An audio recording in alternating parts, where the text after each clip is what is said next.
sejam bem-vindos a mais um episódio do nosso podcast Café com Mães, podcast com propósito. E hoje, falando em propósito, né? Primeiro podcast de 2025, a gente fez questão de trazer quem?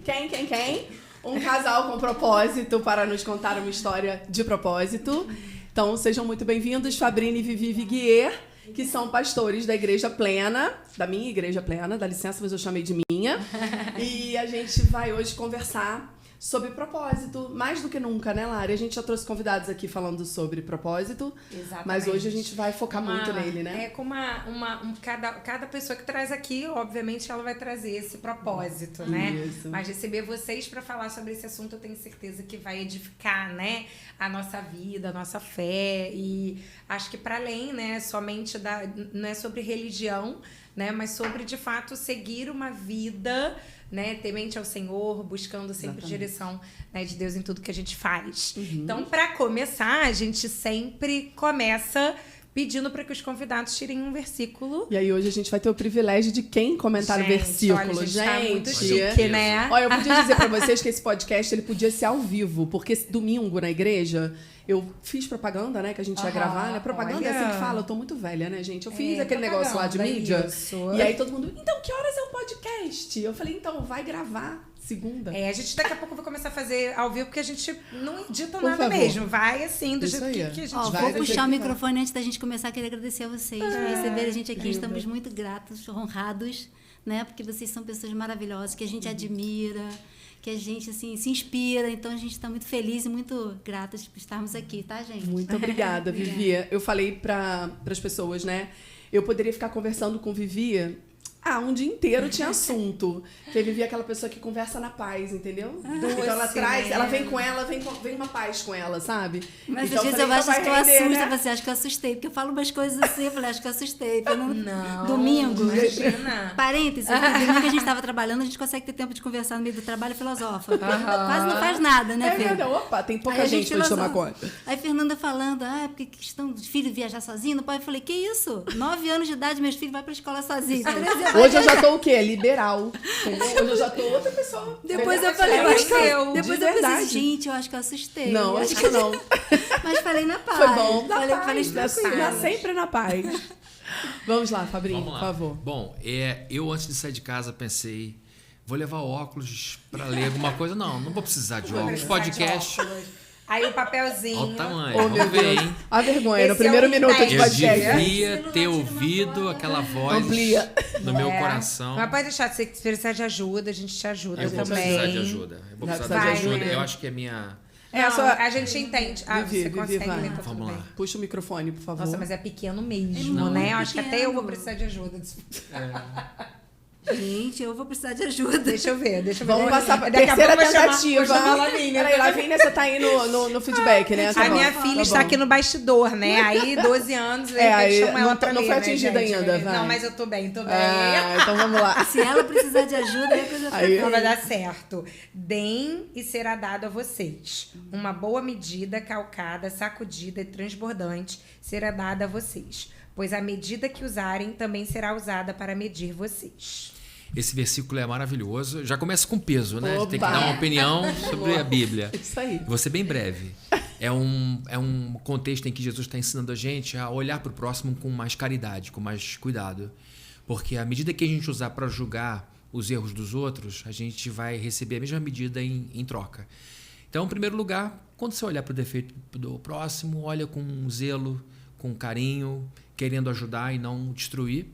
Mas também vale a gente colocar isso na vida, que a gente colhe o que a gente planta na medida em que a gente planta. Então, se a gente vai realmente receber na medida em que dá, Jesus está dizendo, então dê bastante. Então, todo dia sai de casa jogando semente boa Isso aí. e olhando o defeito do próximo, não para passar a mão sobre a cabeça, mas na hora que corrige com cuidado, lembrando que você também erra. E o objetivo da disciplina é restabelecer a pessoa, não destruir. Não né? destruir, Isso. exatamente. Maravilhoso. Muito bom. Já começamos Bom, bem, hein? Muito bom. Começamos bem. E aí, Minha vez de tirar um queria... versículo, não, ele que- Não, você que sabe. um versículo por Então, vez. posso fazer um adendo a esse versículo? Pode, claro, isso que eu Fazer pedi dois agora. Esse versículo.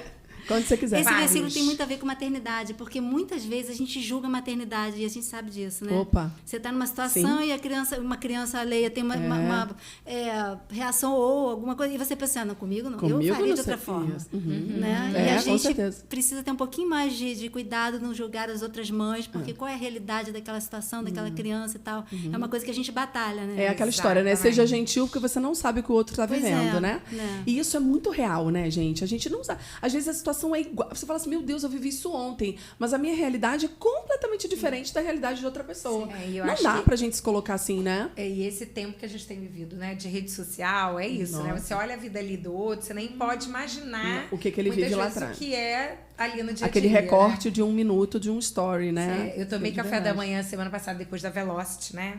Que a gente fez. Eu fui tomar café da manhã com uma amiga, e daí eu tava conversando sobre os desafios que foram de 2024 na minha vida. E daí ela olhou pra mim e falou assim: gente, eu nem podia imaginar isso. E eu falei, porque é exatamente isso, né? é. Então é tão importante que a gente. A possa novelinha entender que da o rede outro pode estar social, nesse ela é desafio. perigosa, né? Não que a rede... Eu não acho a rede social o caos, tá, gente? Aliás, eu me prometi que em 2025 eu não propagarei o caos em momento Não nenhum. mesmo. Mas o que eu quero dizer é legal você propagar o que dá certo, Sim. né? Claro. Acho que você também impulsiona pessoas assim. Com certeza. Mas você não pode achar que aquilo ali só aquilo ali é o certo. Só aquilo ali, só a vida do outro que é legal. Não, É um gente, a sua vida recorte, também é né? legal. Tão Né? A pequeno. sua maternidade também é legal, o seu filho também vai ser vitorioso, você também tá buscando isso. Então, eu acho que quanto mais a gente trouxer isso, a rede social tem salvação, acho que é isso que eu quero dizer. É. Entendeu? Não pode ser o caos assim. No momento eu tô sem ela, então assim, né? Não é jejum. Me perguntava se também tá de jejum de rede social. Não, é só de doce mesmo.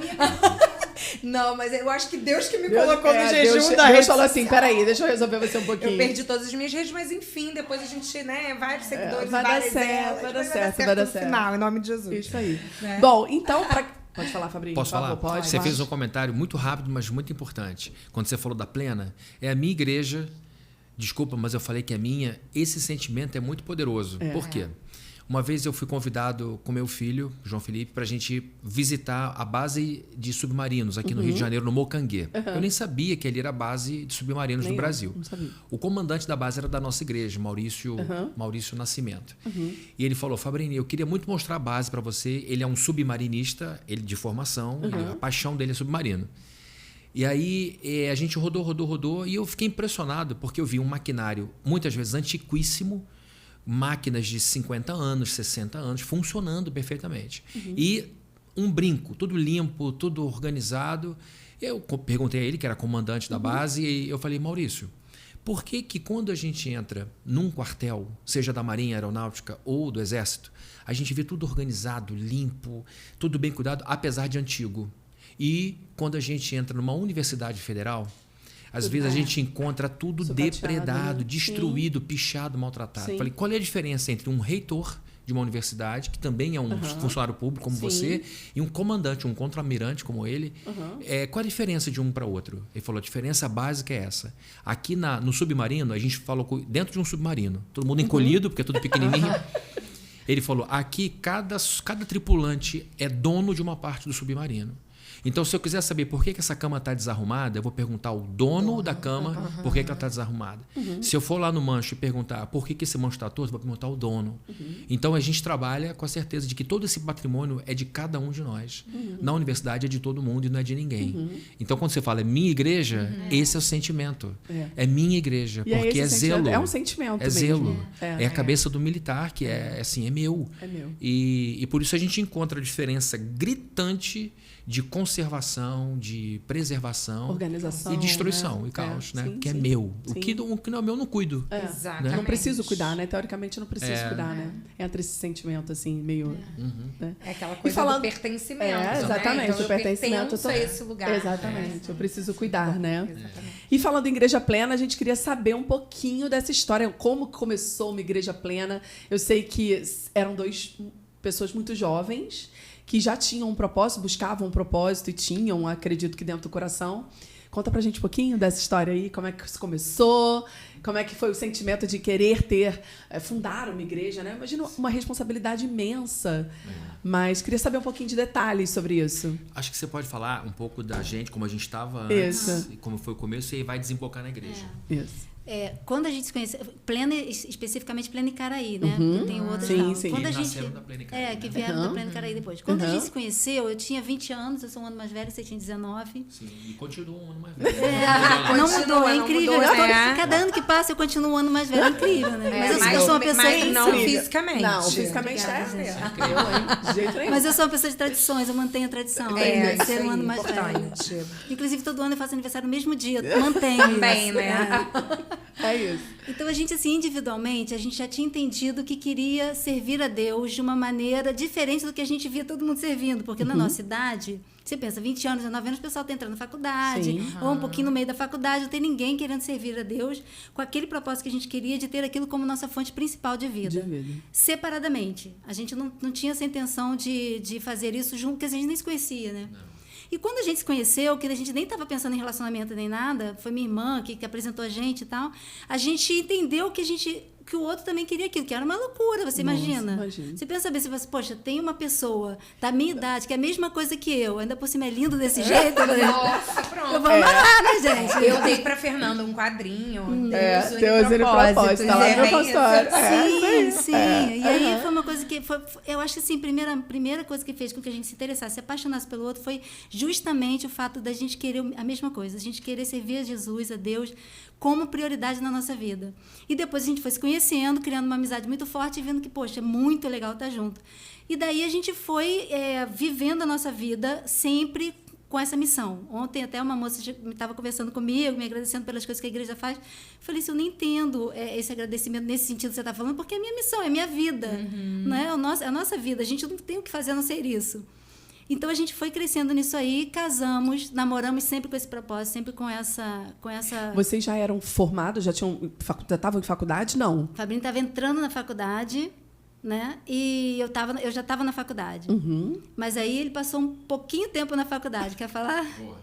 Vai complementar. Bom, quando a gente se conheceu, logo em seguida eu entrei na universidade e fazendo curso de Direito. E já nesse tempo de início, eu estava muito envolvido com a igreja. Quando eu me converti, eu fiquei absolutamente hipnotizado, no melhor sentido da palavra, por Jesus, pelo poder dele, pelas transformações que em pouco tempo ele foi realizando na minha vida.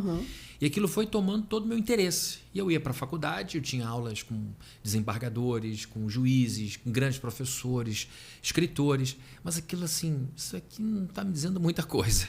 Eu saía, então, da aula e ia para a biblioteca com os livros que Viviane me dava. Livros de pastores e tal. E eu amava ficar lendo. Eu falei, nossa, meu prazer é ler isso aqui. Aí voltava para a sala, meio entediado. Até que, num determinado momento, eu senti vontade de ser pastor. Uma coisa doida, porque ninguém na minha família tinha essa jornada. E aí foi uma luta, porque Viviane tem um cunhado que é pastor. E ela falava, eu vejo a vida dos dois, não quero saber de ser esposa de pastor de jeito nenhum. Não é isso que eu quero, peraí. Não, Esse propósito, não sei. Tá? Era difícil, né? É difícil. Para ela, era, nossa, como é que ela aguenta? E aí eu dizia, mas tranquilo, você é advogado, ou juiz, alguma coisa assim. Não tem por que essa preocupação. Até que eu senti muito forte o desejo, desencantei com a faculdade, falei, não vou perder meu tempo. Não vou perder meu tempo, eu vou ser pastor. Só que eu não tinha a menor noção do que fazer, nem onde estudar, nada. Eu falei, Deus está me chamando. E aí eu descobri, sem articular muito, que quem quer encontra um caminho, quem não quer encontra uma desculpa. Exatamente. Eu falei, eu vou encontrar um caminho. Agora, o maior desafio era convencer a Viviane. Isso. E aí eu fui até Viviane, é uma história que cheia de detalhes que a gente não vai colocar aqui, que eu acho que vai ficar um long podcast. E aí a gente conversou, a gente alinhou, ela falou, conta comigo.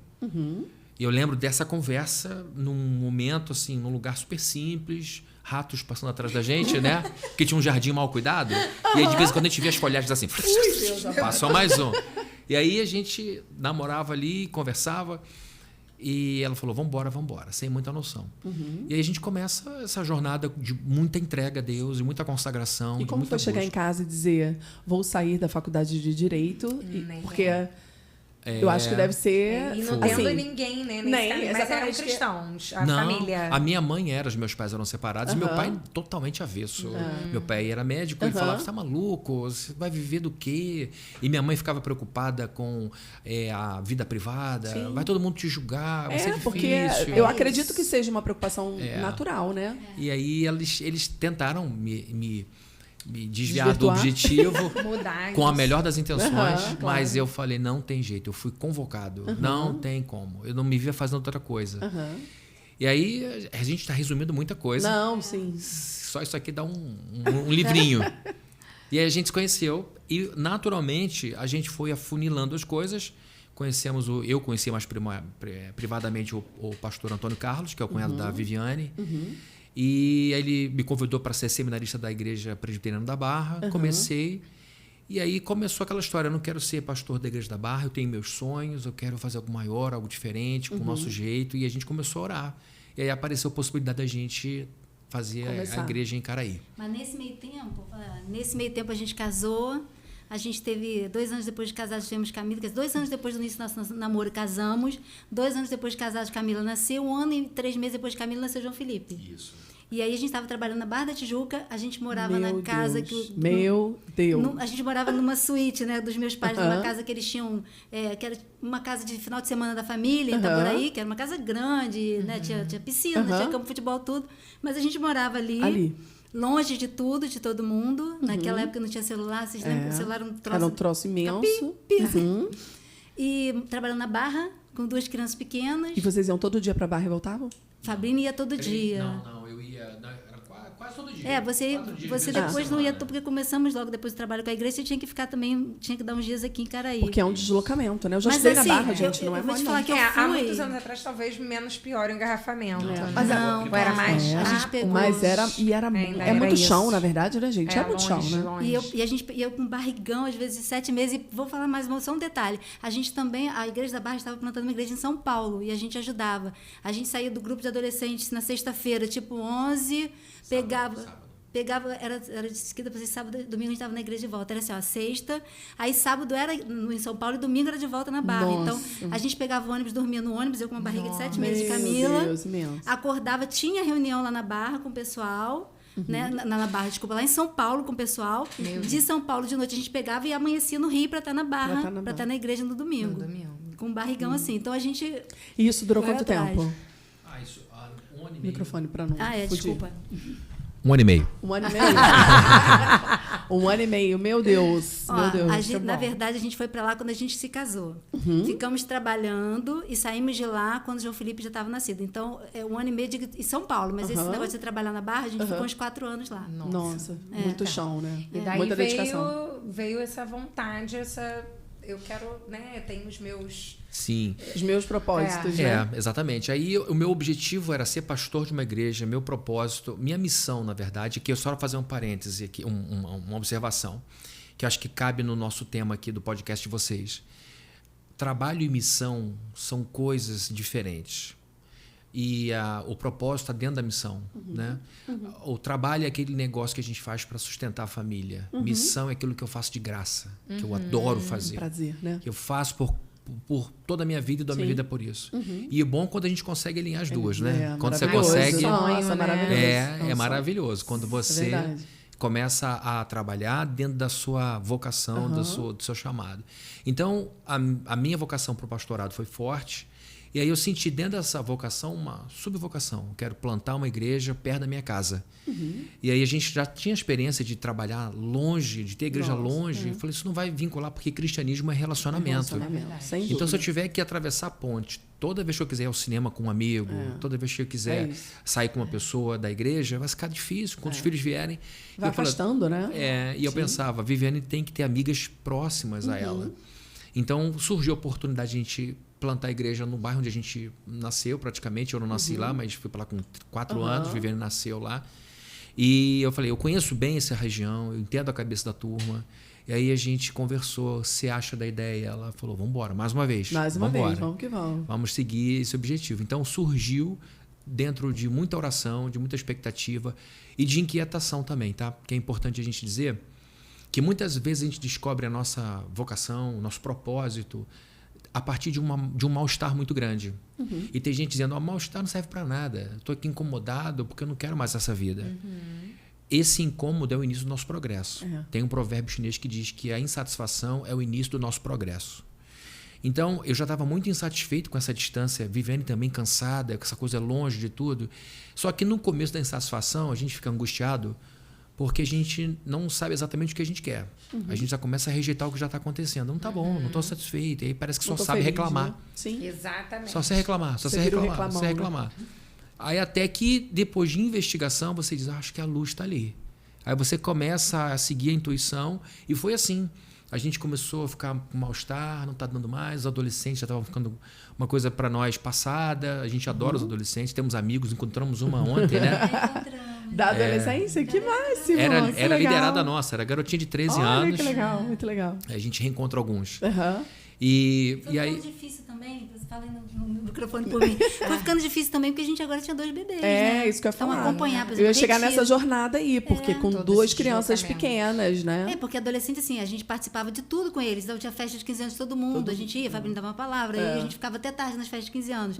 Aí tinha retiro de adolescente, a gente viajamos com eles para Minas, no ônibus, todo mundo. Então, com 2 crianças pequenininhas, foi ficando mais Mais complicado. difícil, né? Imagino. E aí a insatisfação foi gerando em nós busca por alguma coisa, porque só reclamar não adianta. Eu sou da escola, não reclama, faz alguma coisa. Mas era inevitável a insatisfação, e aí eu fui descobrindo o caminho, eu acho que é por aí. E aí, pela providência de Deus, apareceu essa oportunidade da gente começar uma coisa em Icaraí, e a gente começou com muito zelo, e vamos embora que vai dar certo. Eu tinha 2 possibilidades, eu dizia, ou esse negócio dá certo, ou esse negócio dá certo. Nunca houve na minha cabeça... A dúvida assim, de não dar certo. Houve momentos assim, meu Deus, o que eu estou fazendo de errado? Mas eu dizia, ou vai dar certo, ou vai dar certo. Esse foi o drive da gente. E aí a gente botou a nossa vida, tudo ali, apostou todas. Sabe aquele jogo de você pega todas as fichas e empurra todas. Se eu perder, eu vou perder tudo. Mas se eu ganhar, vai ser maravilhoso. Isso aí. E é assim até hoje. Ô, Vivi, você é muito notório pra gente, né? Que, assim, toda a ordem, toda a liderança da Plena passa por você. E sempre foi assim? Você sempre teve esse tino pra... Porque a impressão que a gente tem é uma gestão perfeita, assim, de pessoas, né? E aí eu não tô falando porque tá na sua presença, porque é esse segredo que a gente está querendo saber, sabe? Porque gerir pessoas é muito difícil. Muito difícil. E óbvio, né? Eu faço gerência de pessoas que não tem a ver com o que a Larissa faz, que não tem a ver com o que... Só que você tá aberta ali, né? Chegam pessoas de todos os lugares, né? Diferentes classes sociais, né? E gerir pessoas sempre foi muito difícil? Essa é a minha pergunta para você. Lidar com o ser humano sempre é difícil. Sempre é difícil, né? Mas vou te falar que eu acho, assim, que eu tenho certeza, tenho certeza hoje, avaliando tudo que a gente já passou, eu tenho certeza que foi um dom que Deus me deu. Mas por quê? Por causa desse propósito. O propósito é um objetivo, é uma missão. Né? Então, desde o início, o que a gente queria, separadamente? A gente queria servir Jesus, a gente queria refletir Jesus da melhor forma possível, a gente queria que as pessoas se aproximassem de Jesus. No nosso caso, isso se deu através da plantação de uma igreja. Mas desde que a gente começou a conversar, ficou muito óbvio na nossa vida que Fabrini tinha uma visão, um desejo, um sonho, uma sede, assim, ambição de construção que eu não tinha, não me cabia. Por outro lado, eu tinha um poder de organização e de entender a logística, a estratégia da coisa que ele não tinha. Isso foi uma coisa que a gente foi vendo na nossa vida no dia a dia. Então, assim, ele sempre assim, vamos fazer tal coisa? Vamos sair? Hoje mesmo ele falou, vamos sair de lá e vamos pensar em alguma coisa para fazer. Eu já pensei, queria voltar para casa. Porque é isso. Mas se ele pensou, vamos sair, vamos para fazer, eu sei exatamente onde a gente tem que ir, o que a gente tem que fazer, mas eu não quero ir. Por outro lado, ele sabe onde ele quer ir lá e tal, mas como é que a gente vai chegar? Então, sempre foi uma coisa que a gente trabalhou muito junto. E o que eu entendo hoje? Que Deus deu a ele esse dom de visão, que leva a gente para frente, que carrega toda uma multidão atrás. Porque as pessoas, você sabe disso, as pessoas se apaixonam pelo que ele prega, as pessoas entendem o que ele está passando, as pessoas compram aquela visão, compram a visão, adoram aquilo. Mas é a pessoa que está lá em cima no mastro. Se for descer o tempo todo para agitar a vela, agitar o lembra, ele não consegue caminhar. Isso aí. Então, aí ele está olhando para onde a gente vai e eu tô aqui. Vamos lá, gente, é por aqui, bota no lugar, vai sim.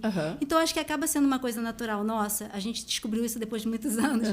E a gente acabou sempre trabalhando assim no intuitivo, porque Deus nos deu esse dom. A gente tem um livro que a gente recentemente descobriu o livro, acho que eu até te indiquei, Visionário Integrador, que descreve a nossa vida. Quando a gente começou a ler, eu falei, meu Deus, é isso aqui, somos nós. Que na prática rolou. Que entendo assim, Fê, para mim não é difícil lidar com pessoas, entender as pessoas. Eu tenho uma coisa que é engraçada, que eu leio a pessoa, eu olho para a pessoa e faço isso. É engraçado isso, assim, né? Mas eu entendo que isso não é meu, que é um dom que Deus me deu, justamente porque isso é necessário para a missão que Ele me deu. Né? Mas visão, se eu puder, eu fico em casa. Mas me costa, porque eu sei como fazer. Entendi. Algo que eu queria ouvir de você.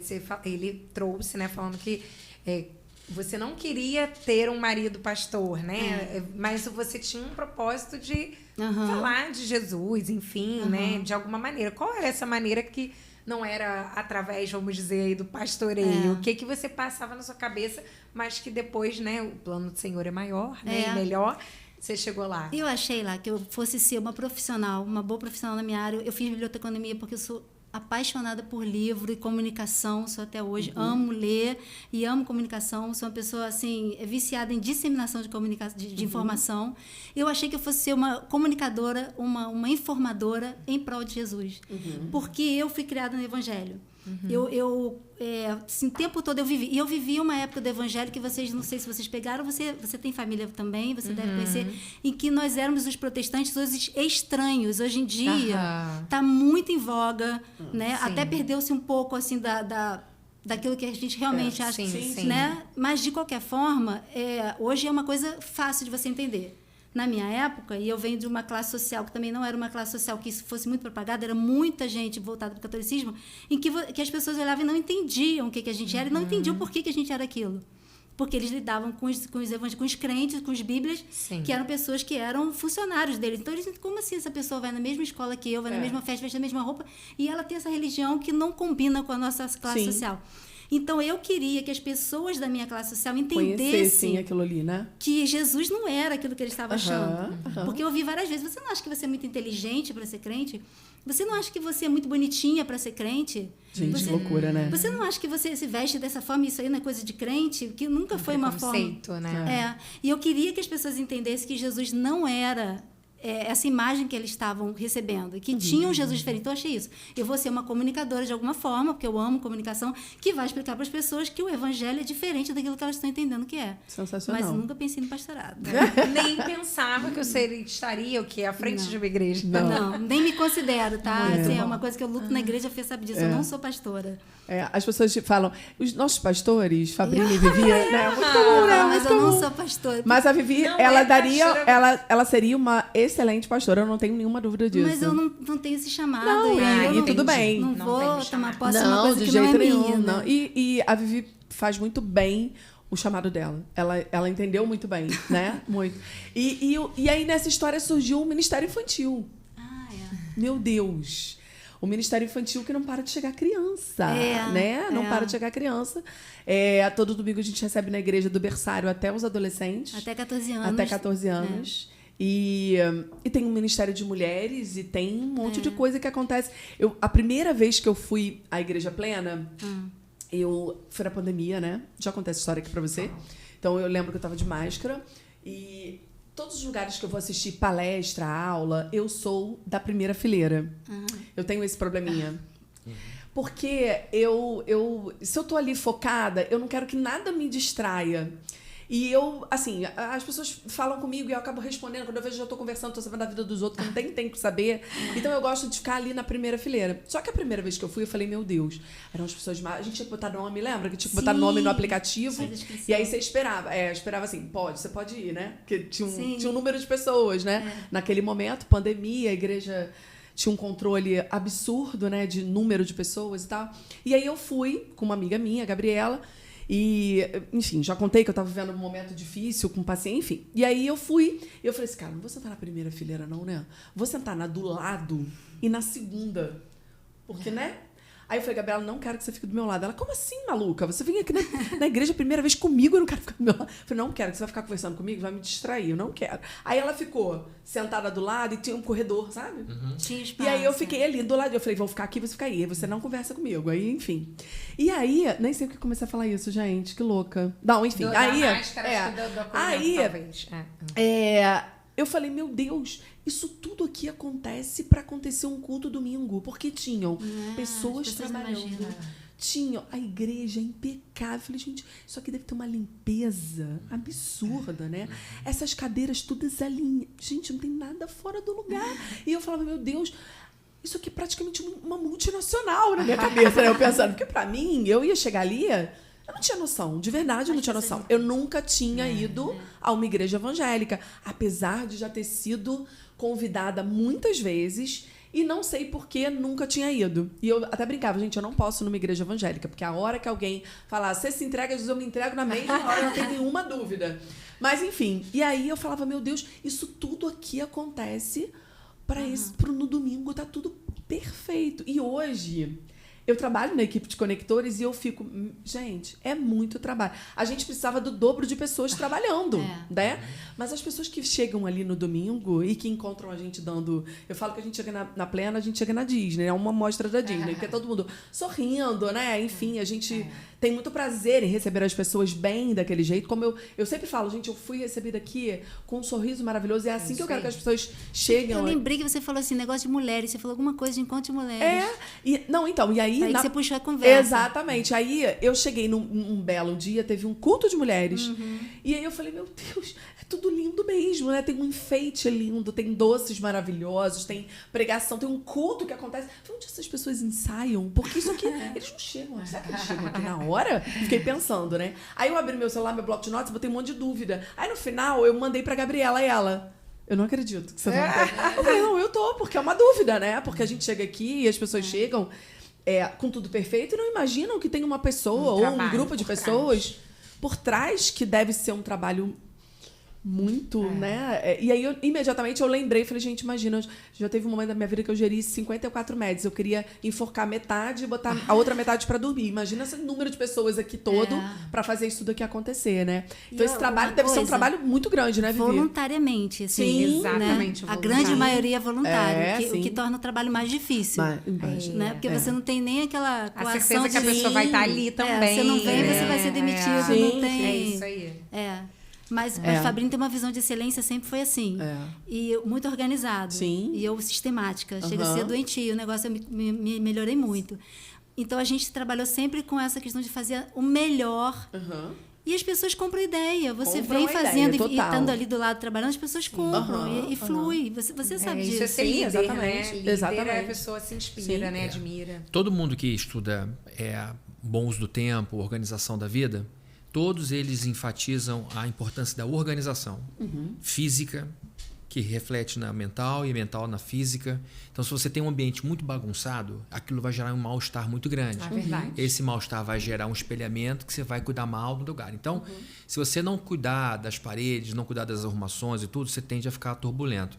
Então, na minha mente, a questão é: a ordem propicia um ambiente adequado para o progresso. Então, normalmente, uma coisa está associada à outra. Países que se desenvolveram, países que deram um salto, que saíram da vida rural, de muita pobreza, se tornaram nações industrializadas, nações prósperas, todos eles tomaram a ordem como base. Nós temos uma ordem e é um pacto social.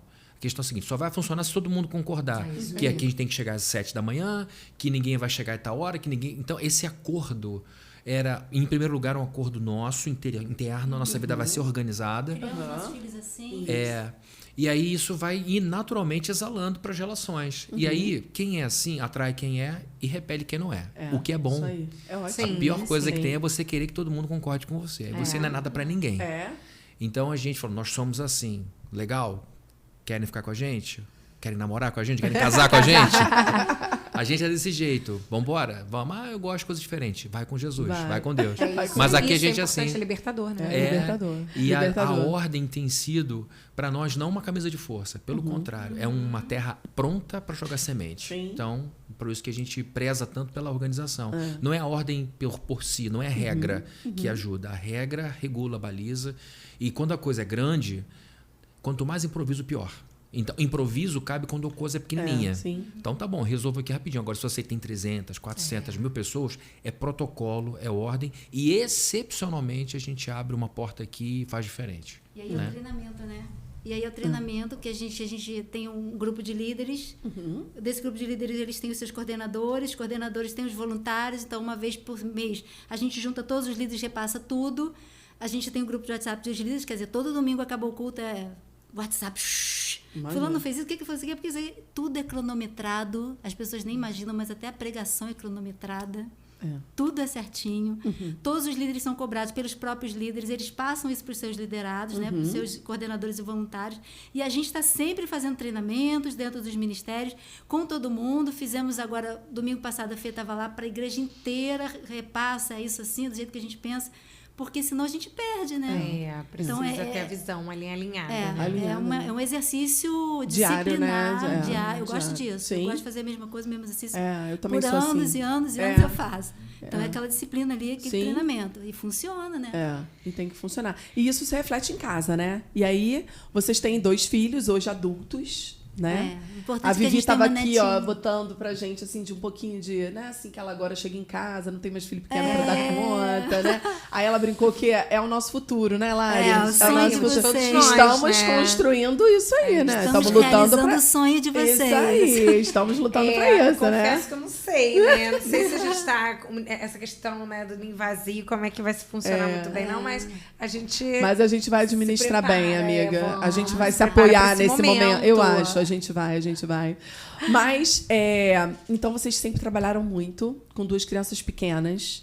E aí tinha escola, futebol, imagino eu, né? Tudo. E tinha inglês, E e aqui? tinha isso. E um menino e uma menina. Uma E você menina- tem futebol e balé. Exatamente, Não é esses 2 no exatamente. futebol, as 2 no balé, não. Não, eu imagino. A Fernanda Larissa tem também. Eu tenho gêmeos, Uma menina e uma Aí menina. complica, Então, né? também é bem errado, eu imagino. né? E esse dia a dia, eles acompanhavam vocês? Era de boa? Como era? Como foi a chegada de adolescência de Camila e Felipe? Foi turbulenta? Teve que botar pingo no i para esse momento aí? Porque é um trabalho de final de semana, né? Vocês têm um final de semana todo tomado, é muita reunião, é muita, né? Muita gente para tomar conta e mais 2 filhos. Ou 2 filhos e mais muita gente, tanto faz. É Mas uma é muita família coisa, normal, né? assim. Aham. São crianças normais, Sim. adolescentes normais. Mas uma coisa que eu acho que ajudou a gente foi o seguinte: quando a gente teve Camila, 5 meses depois eu estava grávida de novo. A gente teve João Felipe. Praticamente gêmeos, amiga. Pode se inspirar. Aí João Felipe, com 3 meses, a gente começou a plantar a igreja. Pra gente, a igreja foi um 3º filho. Isso. Então, a gente sempre lidou com a igreja como a gente lidava com os outros 2. A igreja tinha tanto de atenção da gente que um filho demandava também. E em alguns momentos, a gente tinha que segurar a igreja um dos filhos para dar atenção ao outro. Em alguns momentos, né, os outros 2... Em alguns momentos, eles tinham que esperar porque a igreja demandava atenção. Em alguns momentos, a igreja tinha que esperar um pouquinho que demandava atenção. Então, isso foi muito bom pra gente. E até hoje, a igreja pra gente é filha. Sim, claro. A gente imagino. continua tratando da igreja ali com o mesmo cuidado, o mesmo carinho, mas também com a mesma disposição de vai, resolve. E que também cresceu, né? Um Também, filho que também cresceu. E tá também. crescendo, hein, gente? Muito, Tá aliás. crescendo, Hein? só não vai embora Muito. de casa, mas tá crescendo. Mas é isso. E aí, o que foi positivo também? A gente entrou na igreja, porque como eu fui criada na igreja, Fabrício conheceu a igreja na adolescência, a gente sentiu bastante uma resistência que tinha do pessoal de fora. Os amigos dele que não conheciam a igreja acharam estranho. O que ele está fazendo lá? E os meus amigos que cresceram comigo achavam estranho. Então, a gente começou, desde o início da formação da nossa igreja, pensando o seguinte: a gente quer uma igreja da qual os nossos filhos tenham orgulho e que eles possam levar os amigos que os amigos gostem.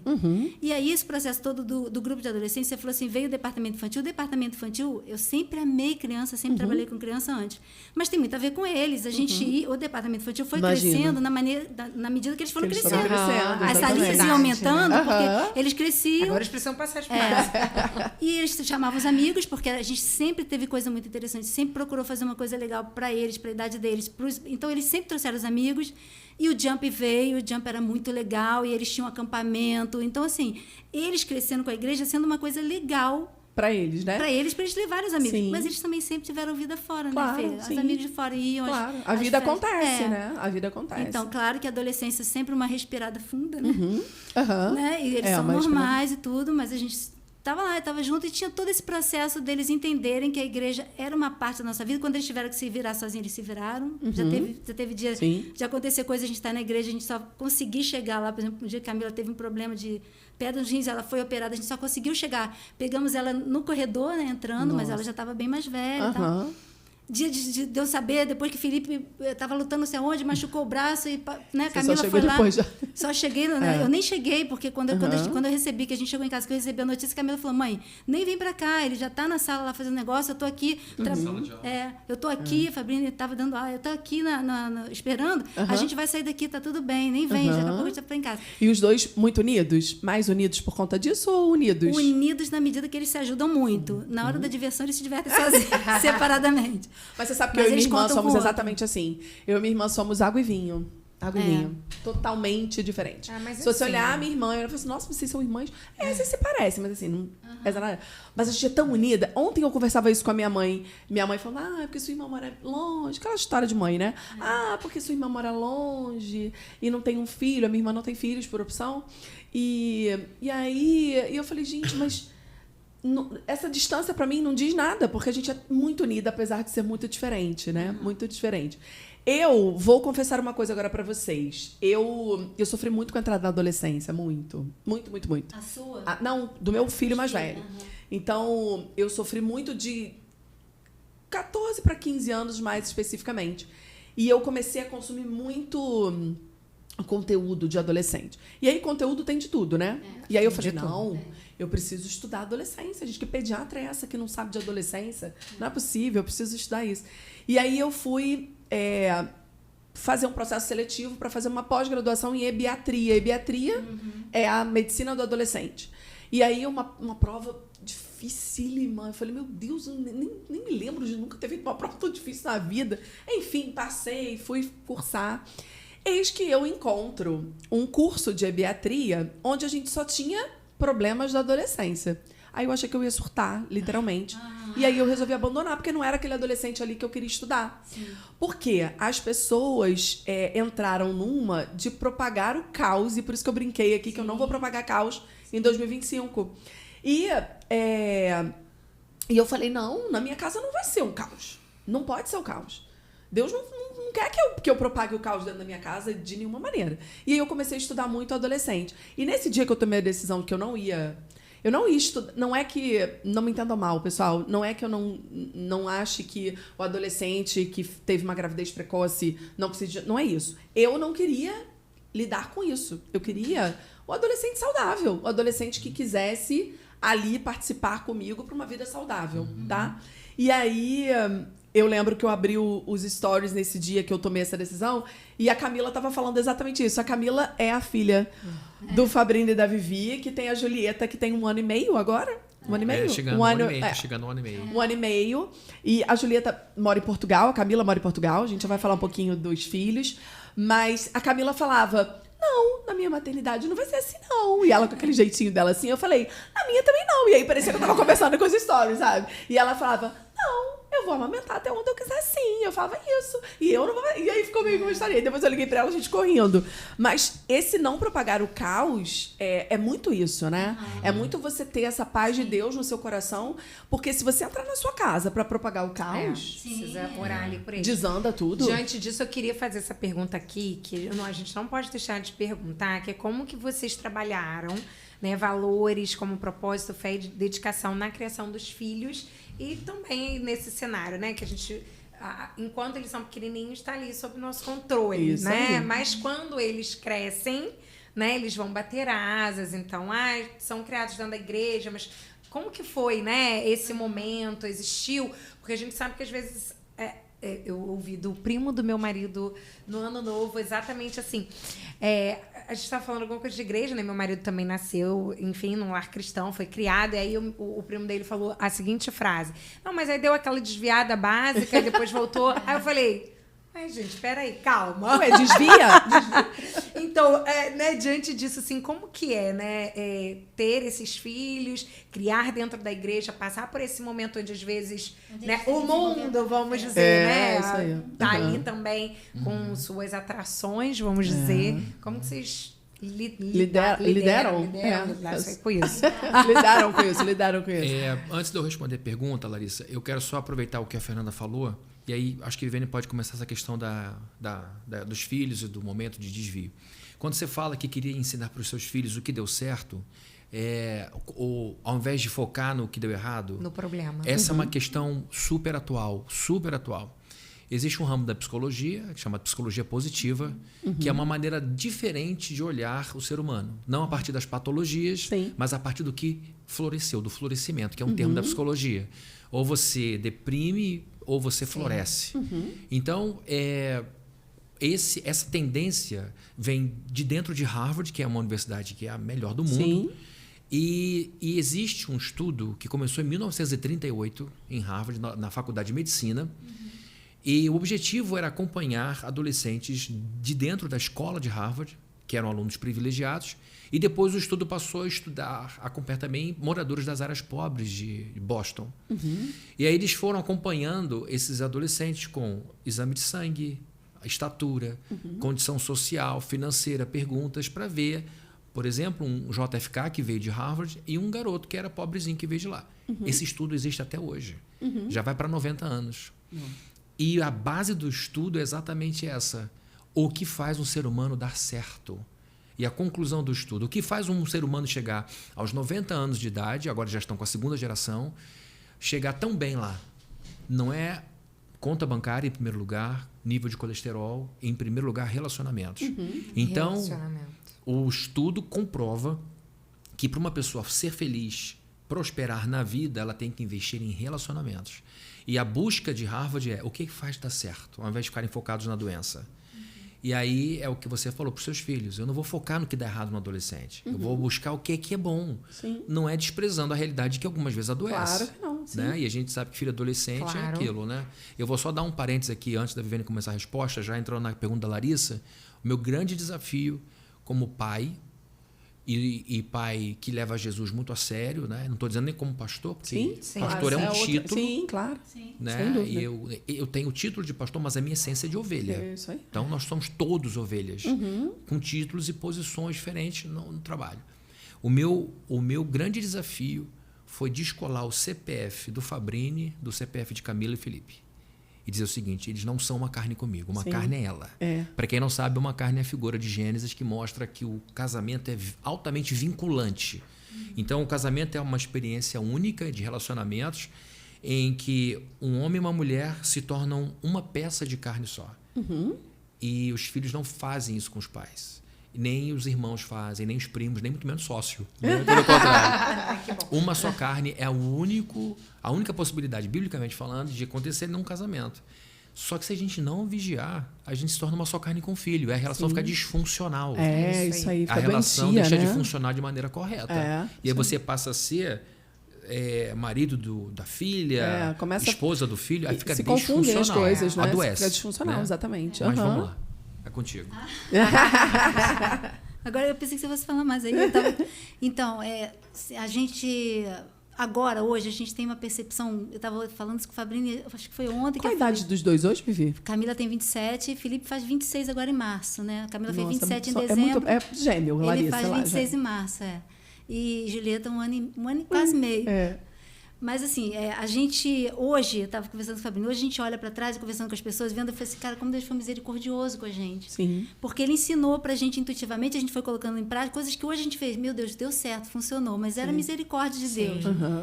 E muito que Ele ensinou para a gente, até antes mesmo da gente se conhecer da nossa visão, como eu te falei, antes mesmo da gente saber que ia plantar a igreja, a gente já tinha aquela condução ali das nossas funções. Eu sempre olhei para a vida achando assim, vai ser melhor. Comigo vai ser melhor. Eu lembro que eu comecei a planejar a minha vida, como é que eu quero estar daqui a 10 anos, quando eu tinha 10 anos. Eu comecei a pensar, como é que eu quero... Eu me converti com 9 anos de idade, foi quando eu encontrei Jesus. Eu, sozinha, em casa, olhando para fora, para a varanda, eu comecei a entender quem era Jesus. Sim, o Espírito Santo, não fui eu, né? E comecei a chorar ali, entender, falei, e aí eu comecei a falar assim, então eu quero te servir, eu quero estar com você, eu quero estar junto. E ali eu entendi. E ali daí eu comecei a pensar, daqui a 10 anos, onde é que eu vou estar? Como é que eu quero estar? E sempre olhei para frente, Fê, de uma forma positiva. Então, isso, por exemplo, Camila falou, isso não vai ser assim igual na minha vida. A gente se criou os dois assim. Ano que vem, o pessoal está dizendo que é muito difícil. Não, ano que vem vai ser tranquilo, você vai conseguir, vai resolver, vamos embora. Então, eu sempre olhei para frente assim, gravidez é um momento muito difícil. As pessoas falavam com a menina, tem que ter paciência. Ele falava, mas você está melhor até, tô achando que você mais feliz. E eu pensava, minha gravidez vai ser ótima, vai ser tudo positivo. Porque quando os filhos chegam a tal idade, aí você cansa. Não, aí vai ser melhor. Então, até hoje, isso que vocês falaram, eu sei como é que vai ser o ninho vazio, eu sempre pensei assim, cara, quando eles saírem de casa vai ser maravilhoso. E está sendo maravilhoso. Amém. Que bom, amém. Então, eu sempre penso assim. Então, essa é uma coisa boa, porque nunca foi assim, quando os meus filhos entrarem na adolescência, vai ser caótico. Não, vai ser bom. É isso. Claro que é normal, você passa, mas se você passa de uma forma positiva, você passa melhor. Outra coisa que a gente sempre trabalhou lá em casa, não adianta a gente colocar medo, colocar regra na cabeça deles, a gente precisa colocar valores no coração. Sim. E isso que a Fabrício falou é muito importante. Você tem que saber colocar o valor lá e dizer, eles vão lidar com isso e interpretar da maneira deles. Eu outro dia estava conversando com uma mãe que me procurou, minha filha está lá nessa desviada básica. Por que eu falo desviada básica? Eu sei que eu fui criada na igreja. Sim. Na adolescência tem muita gente que quer ver a vida pelos próprios olhos. Isso é físico, orgânico. Necessidade. Sim. Isso é hormonal Sim, e sem natural. dúvida. Então, assim, a gente sempre entendeu isso também. Eles vão ter que desenvolver a própria fé deles. Foi uma coisa que aconteceu comigo. Eu lembro que com 13 anos, eu falei assim, mãe, eu quero Jesus, você sabe que eu quero Jesus. Mas esse Jesus que você está me mostrando aí, não é isso que eu quero, não. Minha mãe ficou, que isso? Mãe, presta atenção, eu não vou largar Jesus. Mas desse jeito eu não quero, não. Porque era uma fé, um modo operandi diferente. que eu não queria viver aquilo. De proibição, de medo, né? De legalismo que não funcionava para mim. Sim. E a gente entendeu que os nossos filhos precisavam disso. Eu sei que a gente toma um susto quando as coisas fogem do nosso controle de uma certa maneira. Porque você vem com uma criança que está ali, você veste, você calça. Você tem um controle total, né? E de repente diz, não, eu quero fazer outra coisa. Né? Mas isso é um momento crucial de você trabalhar o seu coração. Eu estava conversando isso com uma mãe outro dia. Ela, o que eu faço com fulano? Eu falei, o que você faz com o seu coração. O coração de fulano, Deus vai cuidar. Você vai continuar orando, abriu a porta, deu oportunidade, você conversa, mas agora o importante é você trabalhar o seu coração para confiar em Deus. E é para sempre. Entendeu? Camila mora em Portugal. E a gente são filhos adultos, eles se viram, eles se cuidam, eles têm a fé deles, têm o compromisso deles com Deus, eles têm a vida deles, a gente não se mete. Mas a gente se preocupa, de alguma forma. Então, como é que a gente lida com isso? Vou cuidar do meu coração. O meu coração tem que depositar em Deus. Porque ninguém tem poder de fazer o outro feliz, ou de convencer o outro, ou de direcionar o outro. Você bota o valor lá, divide o valor com seu filho. A gente sempre leu Bíblia para eles, sempre levou eles à igreja. Sempre foi, na nossa vida, um exemplo de vida cristã. Sempre tivemos um casamento bom. Sempre puderam contar com a gente. Eles nunca pegaram a gente mentindo, enrolando. Eles sabiam o que estava acontecendo. Ali era um lugar de retorno, né? Sempre, né? Até hoje, né? Essa semana o João Pedro estava me contando uma história de um amigo, aí ele falou, mãe, aí o maior medo dele era que a mãe dele descobrisse. Aí eu falei, não posso perder essa oportunidade, meu Deus. Eu falei, meu filho, independente do que seja, né? Você tem que contar. É com a gente que você tem que contar. Aí ele, não, claro, só me veio você na cabeça na hora. E aí você fica, que bom, né? Oh, meu Deus, eu plantei certinho, né? Exatamente. Isso. Porque é uma certa angústia, né? Sim, você abrir a porta, gera uma certa angústia. E como é que foi uma filha morar em Portugal casada? Conta aí pra gente. Ai, Nossa. Deus, pelo amor de Deus, não tem coração pra isso não, Foi Vivi. maravilhoso. Ganhei uma casa para passar em Portugal. Olha, verdade, hein? Ó, tá vendo? Mas como é que foi isso? Enio e Camila se conheceram na igreja, né? Que eles já me contaram isso. Trabalhando no acampamento de jovens. Ela me contou isso. Isso, Até hoje não superei. Brincadeira. Bom, Camila, ela tem um temperamento diferente de Felipe, embora seja fisicamente muito igual a Viviane. Sim. O temperamento é o meu. E Felipe, fisicamente, muito parecido comigo. É porque são iguais. E pensa, Camila e Felipe, idênticos. Mas o temperamento é o contrário. dela. Né? Tá vendo? A gente fez um curso legal demais, Liderança em Neurociência, no PUC. E a gente aprendeu no curso que temperamento é hereditário. Então, tem personalidade, a gente constrói. Sim. Temperamento vem e tal. Aquela história de, poxa, o pai dele morreu quando ele era bebê, por que se parece tanto agora? A mãe morreu no parto, como é que ela se parece tanto? É porque o temperamento tem a ver com questões internas. Bom. Eu sei bem. Eu também. Eu identifico assim. Também, claramente. Eu sou apaixonada por esse tema. E um dia alguém falou assim pra mim: você sabia que evangélico não pode se ligar em temperamentos? Eu falei, gente, deixa eu comer a leitura. Para, por favor. Tanta coisa pra você se preocupar, né, amor? Que a gente não sabe nem não de onde é? veio, Oh, né? Deus. Mas vou abrir só um parênteses. É engraçado isso que a gente tá falando, porque às vezes a gente tá em determinado lugar, acontece alguma coisa, aí Camila, eu falo assim, Mila, mãe, eu tô pensando dessa forma. Eu falei, eu sei, filho, que você pensa igual seu pai. E o Felipe fala às vezes pra mim, mãe, mãe, eu sei que você tá pensando. Se a gente tá só olhando, eu sei que você tá pensando. Eu falei, você tá pensando igual. Igual. Bonitinho. E a gente sempre criou os nossos filhos para independência, para ir embora. Felipe é solteiro, mas não mora com a gente. Ele mora no Flamengo, no Rio. Tem a casa dele, a gente fez dessa forma, né? A gente queria se ver livre dos filhos. Não, porque a gente sempre teve sonho. E a gente curte a nossa vida. Sim. A gente realmente é feliz. Né? E ao longo dos anos... Meu dia vai chegar. E a gente tem muito plano, muita coisa, a gente se diverte mesmo.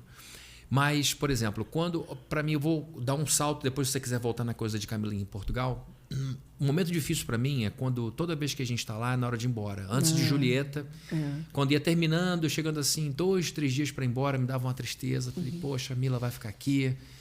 Mas aí eu pensava, eu tenho, você sabe, muita certeza de que a nossa cabeça vai para onde a gente manda, né? E os sentimentos acompanham os pensamentos. Eu falei, se eu colocar minha cabeça aqui, meus sentimentos vão seguir. Agora, se eu puser aqui, vão em outra direção. Então, é um trabalho mental que isso diz assim... É sensacional demais, né? Quando você percebe isso, você fala assim, meu Deus, eu estou trabalhando aqui por quê? Não é aqui. Vamos mudar, né? É muito doido. Em tudo, esse trabalho da mente Não, fundamental. Né? Fundamental. Quando eu tô ali atolado com alguma coisa aí que você quer reclamar, né? Aí eu falo assim... Senhor, eu não vou reclamar. Não vou reclamar. É isso que eu falo. Eu tô nessa vibe agora. Não. Lavar essa roupa, eu vou assim. É isso aí, vamos que vamos. E uma coisa que é libertadora é a gente entender, seja você cristão ou não, cabeça processa ideias que se transformam em sentimentos e desembocam em comportamento. Isso aí. Então, se você quer se sentir melhor, tem que pensar melhor. Se você quiser agir com mais coragem, tem que pensar com coragem. Quem pensa com medo tem sentimentos de insegurança e tem poucas atitudes ousadas. Resultado vai ser X. Quem tem pensamentos corajosos, de fé, dá medo, mas eu vou, tem sentimentos de empoderamento e ousa mais e tem outros resultados. Então, eu falei, bom, eu ensino isso, eu vou viver isso. Na hora de ir embora, vai dando aquela coisa. Eu falei, não, eu posso olhar para a filha que fica assim, ou eu posso olhar para a filha que foi corajosamente para outro país... que está prosperando, admirar, né? Que está crescendo, feliz. E eu falei, é para aí que eu vou olhar. Então, para aí que eu vou. A minha angústia, que em outra época demoraria 1 semana para ir embora, demora sem brincadeira. 8 minutos, 7 minutos, por causa de uma certeza. Então, hoje, vem Julieta. A coisa vem ao dobro. Aí piora um pouquinho mais. E Julieta é apaixonada pelo vovô, né? Aí muito eu penso, bonitinho. Vou deixar minha netinha ou eu vou deixar minha neta, que é portuguesa, que vai ter acesso a universidades incríveis. Isso, num país maravilhoso, né? Com minha filha que já está fazendo mestrado na Universidade de Coimbra. Muito legal, muito com legal. o meu genro que está lá. Eu estou falando essas coisas, gente, só para vocês entenderem como o meu trabalho e minha cabeça. Sim, importante. Que já está no 2º pós-doutorado na universidade. Aí isso já vai me dando outra sensação. E é só um até mais. Isso aí. Isso, então, me ajuda muito hoje. Quando vai me dando angústia, eu procuro botar minha cabeça no que está dando certo, minha ação no que dá resultado, e aquilo que não está legal e que está fora do meu alcance está nas mãos de Deus. E aí eu descanso. Então, eu fico na zona, Fernanda sabe do Lidere, fico na zona de influência, não na zona de preocupação. Vamos lá. Mas, assim, o que você falou, a gente criou os dois para a vida independente, autônoma deles, para eles poderem ser felizes como nós somos, porque a gente entendeu isso. Se a gente corta as asas dele e atrofia todo mundo aqui juntinho da gente, eles não vão exercer todo o potencial que eles têm e experimentar toda a felicidade, toda a realização que eles podem experimentar. Mas uma coisa especificamente, um episódio específico com Camila foi bem interessante para isso. Camila, ela sempre foi uma pessoa extremamente relacional, Fê sabe disso, de uma inteligência emocional elevadíssima. Ela entra no ambiente, ela consegue reconhecer todo mundo, ela já está a melhor amiga da vida de todo mundo. Maravilhosa demais. Né? Ela mantém contato com todo mundo, enquanto que as pessoas na rua... Outro dia eu falei pra ela, ô garota, eu que sou sua irmã mais velha, não é o contrário não, hein? Baixa aí. Ela, assim, se encontra com as pessoas na rua e fala assim, acabei de falar com Camila. Ai, tô vendo isso aqui. Ai, tô com a Julieta. A gente tava no elevador outro dia, entrou uma menina no elevador. Vocês são pais de Camila? São. Eu estudei com ela, São Vicente e tal. Ai, Julieta tá maravilhosa. Eu falo com ela assim, eu falei, meu Deus, mas ela não perde contato. Mas intelectualmente ela foi uma pessoa que teve muita dificuldade em matemática. Ai, Lavínia. Ih, Camila, viu? Tá tudo bem. Quando ela entrou na faculdade, quando ela descobriu o marketing que ela amava, ela deslanchou. Mas até então, ela teve muita dificuldade. Quer sobreviver à matemática. Já Felipe não, intelectualmente falando, ele tirava assim de letra. E aí ela perdeu o ano. Numa época ela perdeu o ano. Foi uma época que ela começou a descobrir coisas de namoro, de relacionamento, né, aquelas coisas, deslumbrada assim com as atenções dos meninos. Ela perdeu o ano. E ela estava no quarto chorando, a gente já estava acompanhando, sabia que ela ia perder. Clima de velório, né? Pra ela, assim. Eu imagino. A gente já sabia que ela ia perder. Porque eu vou te falar a verdade, vários anos eu falei assim, cara, os professores estão passando, Camila, não é possível. Porque ela não tirou 8, precisava de 8, tirou 8, ela não tinha essa capacidade. Né? Porque ela não estava estudando, ela não estava com o coração ali. E aí, mas também foi uma coisa que a gente não cobrava deles, um excesso daquilo que eles não eram dotados para fazer. Gente, Mila, só aquela passar, história, né? Isso aí. Passa para você realizar. Você vai se descobrir, né? Eu tô nesse momento ali, ó.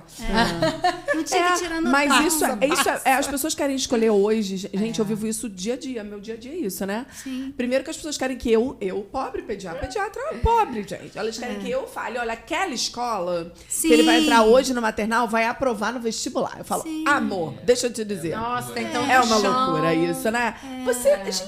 A gente tá na hora de quê? De brincar. Eu só quero que ele se encontre com os pares dele. Onde isso vai acontecer? Não faz a menor importância e quem falou agora. Que ele vai fazer uma faculdade. Exatamente. Quem falou que ele não vai realizar uma outra coisa? Hoje em dia as profissões mudaram. Super. Mas a Você gente imagina, já mudou hoje. Imagina daqui a 15 dias. Daqui a 15 anos, nessas vidas das crianças. Só que a gente tem um roteiro, né? Que a gente acha que vai dar certo, que quer forçar, mas você não consegue fazer o outro feliz. A gente só é feliz por nós mesmos.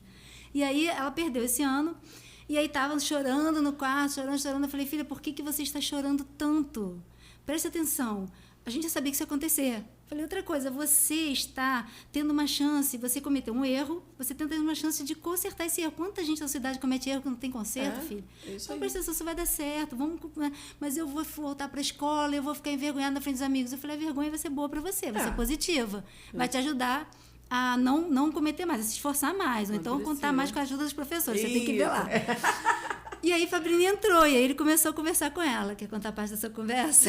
Falei, filha, você que vai escolher a vida que você vai ter, né? Esse teu quarto aqui é provisório, não é definitivo, não quero filhos dentro de casa a vida inteira, não há razão para isso, quero que vocês voem. Então, você que vai escolher se você vai morar aqui, nesse bairro, se você vai morar num bairro pior, se você vai... Nós criamos vocês para daqui subirem cada vez mais. E aí eu falei, se você quiser, você pode continuar aqui em Niterói, você pode morar em São Paulo, você pode morar em Milão, Miami, onde você quiser. Ela tinha 11 anos. E ela falou, você que escolhe, filha, porque eu e sua mãe já sabemos a nossa vida e vai depender de você conquistar a vida que você deseja, tá? Tá bom, pai. Hoje ela mora em Portugal. Isso entrou na cabeça dela. Isso é impressionante. Assim, como que... E Camila é muito internacionalizada. Ela é muito, assim, cidadã do mundo mesmo, no melhor sentido. Muito despachada, então, né? Assim, muito... E Felipe mesmo pediu, assim, eu preciso morar sozinho. E aí ele falou, chegou, ótimo. Né? Chegou minha hora, né? E é importante, porque são dois homens debaixo do mesmo teto. E tem uma hora que rivaliza. Muito grande, né? Porque e tem uma hora que é muita testosterona por metro quadrado. Ai, meu Deus, coitada de mim, hein? E chega, se você não põe um limite, ele vai querer as liberdades dele, eu vou querer as minhas, e isso vai ser ruim. Então, tem uma hora que a data de validade expira. E tem que voar. E aí, vai bater cabeça? Vai, como eu bati cabeça, como ela bateu cabeça. É normal. É normal. E aí a gente não pode evitar que os nossos filhos desenvolvam as próprias garras. E hoje, quando a gente olha pra trás, né? E fala assim, meu Deus, quando eu bati... Como eu amadureci naquele momento, né? Como foi importante pro andamento da minha vida, né? E a tendência de superproteger o resultado é o enfraquecimento. Porque quando você vai no lugar do filho... Eu fui me alistar no exército com 19 anos, com 18 para servir com 19. Tinha pai que quase ia pra dentro do quartel com o filho. Mãe, era ridículo pro garoto aquilo. Ele era... Não sei se ele vocês era- viram um meme que foi... Eu não sei se o nome disso é meme, mas que apareceu que na internet, que agora não, recentemente, pais iam pra entrevista de emprego dos seus filhos. pelo amor. Vocês viram isso, gente? Mas Vocês essa viram isso, geração gente? tá um Tem pouco alguns- complexa. Gente, socorro. Que eu isso? tenho duas dicas de livro sobre isso. Ah. Porque tem tido bastante meme da Gen Z, geração Z Sim. e Millennials, Isso. que está cada vez Aham. mais ridículo. É ridículo. Ridículo. Aí tem um livro muito bom que fala Como Criar um Adulto, que é de uma pessoa que ela era da recepção de calouros em... Qual era a universidade? Eu não me lembro exatamente a universidade. Sei que ela era da recepção de calouros chegando na universidade. de uma universidade. E ela começou a notar isso, que os calouros estavam chegando com os pais. Meu Ela falou, Deus. daqui a pouco chegavam os pais, os calouros, onde está o estudante? Ah, tá dormindo, que ele tá cansado, que ontem ficou jogando videogame até tarde. E ela escreveu um livro falando o absurdo Gente, que é era. absurdo. Mas tá cada isso. vez pior, né? Mas eu acho. preciso Isso. aproveitar esse gancho e falar aqui como médica de criança que sou. Isso é um absurdo. É um absurdo. Você travar o desenvolvimento humano de qualquer ser humano é um grande absurdo. É. O preço que a gente vai pagar por isso é muito Mas eu nem penso alto. que não cara. é nem só Eu os nem sei. pais. Eu acho que é uma geração, Uma geração muito isso. insegura, né? Mas Estamos Eles não criando têm- esse tipo de pessoas, eu né? Acho, não sei, eu falo que agora eu sem rede social, né? Aí, Eu tô no momento que a gente vê que a Elevado. gente faz mais coisa, né? Assim, a gente conversa mais, a gente Sim. vive mais. Aí eu falo assim, gente, isso aqui é o mal que veio Não, pra é, nossa vida. é. Porque é muito louco, né? O quanto que a gente fica dependente, o quanto que essas crianças Exatamente. ficam vendo um monte de coisa. Ai, e olha, eu tenho Um isso. monte de coisa. E eu tenho Isso. aquilo. Ficam se dando Um monte de diagnóstico, sugestão, ficam, um monte de coisas. Nossa! Eu brinco lá no consultório o seguinte: a gente não tem mais. Criança levada não existe mais. Existe Não. criança com diagnóstico. É isso aí. mas Não diagnostica existe. para justificar, não Exato. diagnostica para curar. E pra resolver, pra você pegar pra resolver ali, não. tá bom, vamos é para resolver. justificar. Então todo Não mundo tem que tem. todo mundo tem que se Não adaptar, tem. porque afinal de contas ele tem Exatamente. esse O mundo tem que diagnóstico. mudar porque, né? A gente não tem mais criança com dificuldade escolar que a mãe tem que sentar junto pra estudar. Não, Ih, já fiz tanto. Não tem mais. Já fiz tanto. Não tem mais, não é? Não tem mais, porque agora tem o especialista em matemática, especialista em história, tem, né? A gente não tem mais esse tipo de coisa. Não tem. Gente, a escola tá deixando isso tomar conta. Porque a escola. Não é meu, o problema não é meu. Sim. Aí a mãe fala que o problema também não é dela. O problema é de quem? Do diagnóstico. Sim, Entende? E ninguém resolve. E ninguém resolve, porque essa criança fica a vida inteira pelejando naquilo ali e ninguém olha pra essa criança. Oi! Mas também com Vambora. a justificativa do diagnóstico. Afinal Exatamente. de contas, eu sou assim, todo mundo Afinal tem de que entender. contas, Que antigamente É assim, é bem vira isso, aí. Vivi. É isso Eu aí. sei, filho, porque É elas vão isso. lá na igreja e as pessoas chegam. Eu imagino. Vamos botar o bebê, né? Porque a gente, você sabe, a gente tem a Sim. regra que não fica lá em cima, porque a gente vai ensinar a Bíblia pros seus Sim. filhos. Lamento, entrou na igreja, seu filho vai aprender a Bíblia. Não Isso sei se a sua opção era essa. Você tá- Mas é a nossa. Aqui é assim. Então entrou, vai aprender a Sim. Bíblia. Aí a pessoa, mas e se ele chorar? Falei, mas é assim que os bebês se comunicam. E os bebês Eles choram pra se comunicar. Aí a gente vai acalentar. Tá bem vai acalmar. difícil. E todo mundo hoje não vai traumatizar, vai traumatizar. Tudo vai Meu traumatizar. Deus, Absolutamente esse tudo livro vai é muito bom. E tem outro livro, Cada Vez Mais Forte, que fala justamente sobre esse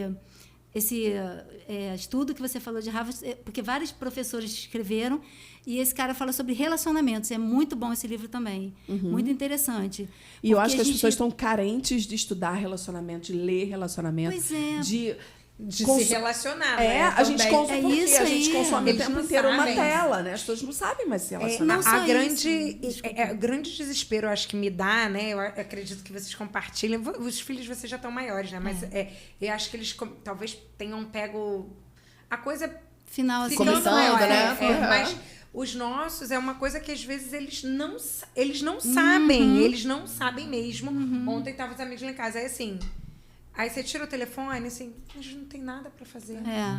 Mas a gente Perdeu-se, não tem nada né, pra fazer. essa Eles não essência. sabem inventar, Sim, ou não eles sabem não se fazer sabem. nada. Aí a gente, os pais, tem que ficar assim, cara, vai andar na rua. É isso. Vai, pega a bicicleta. É, Eu moro é num isso. condomínio que pega a bicicleta, Isso aí, pega a bola e vai lá pra quadra. É. Eles ficam meio que... E as Sei. pessoas ficam chocadas com coisas de criança. Exatamente. criança. É isso aí. Exatamente. Gente, criança faz isso. É assim que funciona, né? É assim, joga papel molhado em cima de alguém. Gente, isso é coisa de infância. Não, se me perdeu já, Outro dia eu isso cheguei faz no meu tempo, condomínio né? e tava um auê. Meu condomínio é um condomínio imenso. que aconteceu?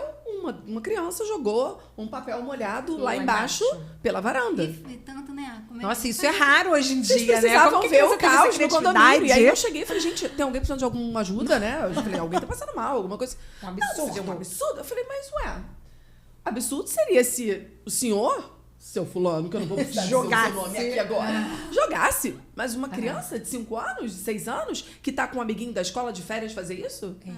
É tudo Não tem nada normal. falta de educação, né? Eu acho que Muito complicado. A comparação, até dos pais, né? Tipo, o seu filho tem que ser um boneco Ser criança tá impecável difícil, gente. e não Ser errar criança nunca. tá difícil.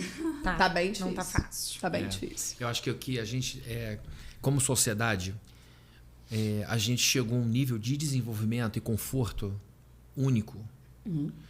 Nunca houve na história humana uma geração tão rica financeiramente falando quanto a nós. Nunca houve um adolescente hoje nosso de classe média tem mais conforto em casa do que um rei do século IX. Sim, sem Num dúvida. castelo. nenhuma. Gente. Sem dúvida. tanta informação. Né? Sim. As camas nós somos mais confortáveis, ar-condicionado ou aquecimento. Tem o iPhone. Antibiótico, Sim, Novalgina, tudo, absolutamente anestésico. tudo. A nossa vida hoje, em qualidade, é muito melhor que a de um Sim. rei, de um monarca do século IX. Então, a gente tem, ao mesmo tempo que tem esse conforto, tem toda a acomodação ao conforto. E a gente é ser que se acostuma. Então, a gente tem hoje, diferentemente de uma pessoa do século IX, as ameaças eram guerreiros, tigre, elefante, clima, eram externos. Mas a alma estava pacificada num certo sentido. Hoje, as maiores ameaças da humanidade não são externos, são internos, é na cabeça. Então, a gente pensando, meu filho não vai pra rua, que na rua é um lugar perigoso. Acabou isso. É isso. Acabou aí. esse Fica negócio. 5 minutos na internet que acabou E tudo. não adianta, você controla filho no telefone até um ponto. Depois, Não, gente. não tem como. Não Você tem. vai descobrir Não meses depois do que que aconteceu. Super. Então, dúvida nenhuma. o grande lance, eu acho, nós, é a gente não engolir tudo que a sociedade pós-moderna diz sobre criação de filho e sociedade e apostar no que sempre deu certo. Essa é uma característica que dá certo. Olha, como é que deu certo fazer ser humano? Né? Quando é que deu certo ser mãe, ser pai, ser avô, ser avó? A partir de quando isso começa a degenerar? Então, o que levou a pessoa a aniquilar, por exemplo, a autoridade de pai e mãe, a desfazer a hierarquia dentro de casa? Quando você diz, não, tem que tratar pai, mãe e filho como se fosse amigo. Não tem como. Não é. Quando você retira a hierarquia de dentro de casa, você desorganiza a vida psíquica da criança. Porque ela vai entender que naturalmente o mundo exige posicionamento. Sim. Porque você vai chegar em sala de aula na universidade e vai saber, existe uma hierarquia, o professor que decide quando vai ser a prova, como vai ser a prova. Então, e é o diretor que decide sobre o coordenador, que decide sobre... Então, o mundo é todo cheio de hierarquias. Quando você teoriza demais as coisas e leva para o experimento, nunca foi feito. Vamos ver no que vai dar. É com teu filho que isso vai ser feito. Isso aí. Esse é que é o problema. É. Se você quiser que teu filho entre no tubo de ensaio de arquitetos sociais malucos, você vai lá e deixa teu filho entrar nessa. Agora, se você quiser o que deu certo, que fazia sua avó dormir direito, que fazia seu pai dormir direito, então é primar pela educação, pela comunidade, que é aí que livra os nossos filhos desse negócio. E aqui eu vou falar para nós, e me perdoem quem não é de igreja, a comunidade, a igreja, é um bem que as pessoas não verdade. percebem. Nossa. Não tem noção. Porque, sobretudo falta no momento de consenso. sofrimento, você receber uma ligação de uma pessoa que não é vinculada pelo sangue, mas diz, eu estou orando por Orando você, por- vem aqui na minha casa, sobrenatural, traz né? teu filho para cá. Esse apoio é o que o mundo tenta construir artificialmente. Isso aí. Existe um ateu, e eu vou parar por aqui que o pastor fala muito, Fica à Não. vontade. chamado Alain de Botton. Ele é um ateu que eu admiro muito porque é muito inteligente e não fala mal de religião. Porque normalmente o ateu é um religioso às avessas. Isso aí. Ele tenta convencer todo mundo para ter seguidores dele. Mas esse Alain de Botton é um ateu teórico. E ele fala, olha, não creio em Deus por isso, mas acredito que os cristãos têm virtude por causa disso. É uma coisa que ele falou no último artigo dele agora. Ele diz o seguinte, nós, ateus, precisamos desenvolver o que, sobretudo, os cristãos souberam desenvolver, que é a comunidade. Nós, ateus, estamos sozinhos. A gente não tem relacionamento. E ele estava propondo encontros em piquenique. Falei, meu Deus, a gente não precisa fazer força. Tem corpo sem cabeça. Exato. Tem corpo que a gente tem cabeça. E aí, a gente livra os nossos filhos desse isolamento perigoso digital quando leva para a igreja e os, entre aspas, obriga, os expõe a retiro, os expõe a convivência, os expõe a uma vida que dá certo e que é necessária. Então, a saída, eu acho que também para essa coisa do isolamento é a vida comunitária que o cristão tem por causa desse cabeça que congrega tudo, né? É verdade, com certeza. Isso eu falo que não tem como, né, hoje, né, criar filhos fora da igreja, né? Porque exatamente, assim, tá tudo, né, tão doido que o valor, né, que claro que a gente planta dentro de casa, sobretudo, né, e que a gente vive e mostra isso para eles, mas os amigos ali, né, da igreja, o quanto que eles vivem, isso é fundamental, né? Então, assim, o convívio diário, né? Exatamente, deles terem essas amizades que tem, né? Que tem direcionamento, graças a Deus, assim, os amigos da Lavínia são todos engajados dentro da igreja e são líderes e servem, e, sabe? Então, eles estudam em escola cristã, que isso também traz ali algo muito maravilhoso. Porque isso é um propósito, né? É uma missão que eles têm. Exatamente. Então, é bênção, assim, entrar no quarto e ver, lendo a palavra, fazendo devocional, né? Se entregando e desejando, né? Lá na minha igreja, né? Eles fazem o Instituto Revaiá, que é estudo da palavra, né? Então, eles estão, assim, sempre mergulhados e a gente tenta sempre estar, porque... Junto, né? É isso, né? Eles precisam viver isso porque é tudo muito, né? Tudo muito meio doido aí fora. Eu acho assim, a criança também do centro do universo, porque os pais hoje estão fazendo como se o filho fosse... Comandasse a vida, né? Fosse o centro da existência. Então, todo mundo tem que se adaptar. Se a criança não gosta, não pode ir. E outro dia, uma pessoa chegou para mim na igreja e falou assim, olha só, vocês não aceitam criança ficar no culto. Se a criança não quer vir em igreja, a família também não vem? Falei, não, a família pega a criança e vem, porque afinal de contas, quem dá a direção na vida de vocês? É a criança ou são os pais? É isso. Não, vocês vêm. Uma criança, quantos anos você fizer? Uma criança de 10 anos está dizendo para vocês onde é que vocês vão, onde é que vocês deixam de ir? Onde que mudou? Meu Deus, eu falei, que mal tá, é um peso enorme sobre essa criança, a responsabilidade emocional, que ela não tem músculo emocional para carregar essa família nas costas. Não faz isso não, por favor. E o que é mais incrível é que quando a criança diz que não quer ir para a escola, ela vai mesmo assim. Aí, quando a criança diz, eu só quero comer McDonald's. Isso, nossa, vai comer comida de verdade. Isso aí. Mas quando chega na hora da igreja, não, a criança não quer ir. É uma loucura. É uma loucura. Exatamente. E as pessoas não conseguem entender a importância das crianças estarem em pares na igreja. Sim. Exatamente. Porque o que faria uma criança numa pregação para adultos? Eu fico pensando. Sim, gente, atrapalhar. E aí, mais uma vez, ela vai estar comandando, porque ela vai estar atrapalhando não só ela, como quem está do lado, né? E perdendo um momento de evangelização com seus pares, que é o objetivo ali, né? E de fazer essa relação, né? Ter esse relacionamento de amigos, de começa. Vínculo dentro da igreja. Exatamente. Isso a gente fica muito preso àquilo que a gente vê, né? Então, você acha que você está alimentando bem seu filho, ele está indo para a escola, E a espiritualidade é uma coisa que a gente não vê. Não vê. Então, a gente, de uma certa forma, desvaloriza. Passa a mão, né? Mas deixa pra lá. Fundamental, uma coisa que Deus me falou muito tempo atrás, assim, almas também morrem de inanição. Tem que alimentar a alma dos seus filhos. É verdade. E a gente esquece disso. Como a gente não vê a alma definhando, a gente vai deixando. Vai deixando se perder, né? Aí um dia ele vai optar por isso. Eu falei, imagina se você um dia meu filho vai optar por comer, um dia meu filho vai optar por tomar um remédio, uma vacina. É bem difícil, é bem difícil. É bem difícil. Eu acho que foi, assim, muito maravilhoso, né? Poder ouvir vocês, tá chegando um a hora casal. do bolo. Eu confesso que eu estou passando mal com esse cheiro no meu nariz, gente.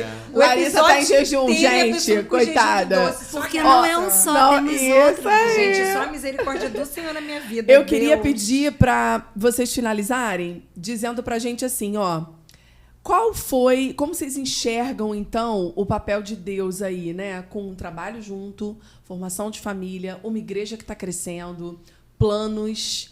Conta pra gente aí, resumidamente, dá um conselho, né, pros casais. Isso aí, para esses casais engajarem, né? Porque as pessoas pensam de forma segmentar, né? Não, se eu não posso, se eu estou trabalhando muito, eu não posso me... Não, tudo pode acontecer junto, em harmonia, né? Deixa eu falar então primeiro aqui. Deus, para nós, não é um setor da nossa vida chamado religião. Você tem arrumação, imagina que vários círculos, cada círculo uma área da vida. Família, trabalho, religião, amigos, sociedade. E aí, então, quando eu estou lidando com os meus filhos, eu posso pegar no círculo religião um pouco Deus e botar lá. Mas também posso não colocar. Posso para o meu trabalho e chamar Deus para lá ou, se Deus me incomodar, vou deixar ele de fora. Isso é vida de uma pessoa religiosa. O ateu não tem Deus em lugar nenhum. Mas uma pessoa religiosa é aquela que, de vez em quando, chama Deus para uma área para outra. Como é que uma pessoa, de fato, com Deus, com Jesus, um cristão, vive? Deus está em todas as áreas da vida. Então, na verdade, ele está no centro e tudo se espalha. E aí a questão é a seguinte: o que Deus quer quanto à minha paternidade? O que Deus quer quanto ao meu ministério pastoral? O que Deus quer com relação à minha vida como um marido? O que Deus quer como amigo? O que Deus quer? Ou seja, ele toma conta de tudo. Por isso que às vezes o evangélico é chamado de bitolado, porque vê Deus em tudo, porque Deus é um mergulho no centro do nosso ser e que se espalha para tudo.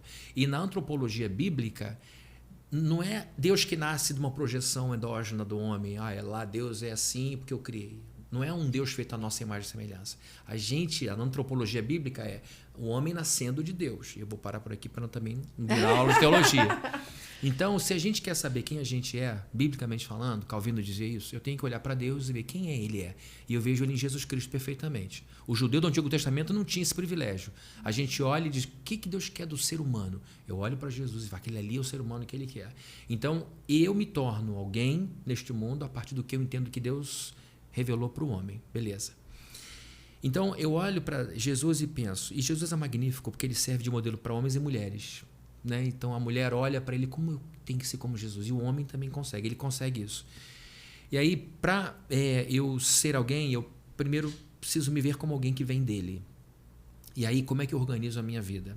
Já que eu já está em todas as áreas, então, Deus está em tudo, não tem como eu ser empresário e não ter Deus. Não tem como eu ser pai e não ser Deus. Não tem como eu ser homem e não ser Deus. E não ter Deus. Em tudo ele está presente. E à medida em que ele vai entrar, é o que eu vou decidir. Deus, aqui no meu negócio, o senhor vai só até aqui.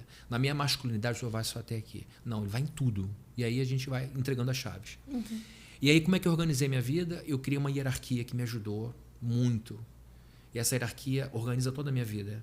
Em primeiro lugar, e vocês vão entender que não é narcisismo, tá? Vai ter a palavra aqui, o pronome eu, toda hora, mas vocês vão entender. Eu, em primeiro lugar, com Deus. Em segundo lugar, nessa hierarquia, eu com esse Deus e Viviane. Terceiro lugar, eu com esse Deus que já tive um tempo com Viviane, com os filhos. E em quarto lugar, eu, Deus, Viviane, filhos e trabalho. No meu caso, o maior é a igreja. Por que isso é importante? Porque sem eu não tem o casamento. Sem eu não tem Fabrício com os filhos. Sem eu não tem eu com o trabalho. E esse eu precisa estar cheio de Deus. Então, meu dia começa com Deus. Encontro com ela e ela encontra o marido que já teve lá uma relação com Deus e tem. Os filhos vão ver um homem bem casado, com uma pessoa que tem Deus, e o trabalho, a igreja, vai receber isso. Qual a igreja que não quer ter isso? Qual a esposa que não quer ter? Qual é o marido? Então, o que eu quero dizer é, Deus organiza tudo. E aí, nesse relacionamento, vem o propósito que ele revela. Vem a missão para a vida. Porque você descobre que Deus tem uma digital para você, uma digital para você, uma digital, e ele vai dizer no artesanato, Larissa, sua missão é essa daqui. E quanto mais antenada você tiver com ele, mais clara vai ficar essa visão. Fernanda, vocês todos são filhos amados, mas a sua missão específica é essa aqui, isso aqui, isso aqui. Quanto mais tempo e prioridade você der para isso, melhor. Viviane e tal. Então, quando a gente gasta esse tempo primário com Deus, ele organiza o resto da vida toda. É impressionante. E mas é muito narcisista. Não. Se você não cuidar bem de você, você não vai cumprir o segundo mandamento. Sim. Qual é o primeiro mandamento? Amar a Deus acima de todas as coisas. O segundo, amar o próximo como? Assim mesmo. Então, se você quer cumprir em obediência o que Deus mandou, você tem que amar a si. Autocuidado. E para terminar, eu prometo. Tem uma escritora que eu amo, uma russa chamada Ayn Rand. Ela escreve: não é possível dizer eu amo você sem antes dizer eu. E aí, a ideia é, se você tem o outro como objeto da sua vida, você só vai ter o outro bem amado se você conseguir se amar. Então, isso é espetacular. E se você pega o teu ego e molha ele no evangelho, molha ele, hidrata ele em Deus, não tem perigo. Vai direitinho para a esposa, vai direitinho para os filhos. Vai dividido direitinho, né? Perfeito. Assim, nem sei, gente. Jesus é tudo pra mim. Assim, eu nasci no evangelho, fui criada no evangelho. Fui doutrinada também, mas fui ensinada também, fiz a minha opção.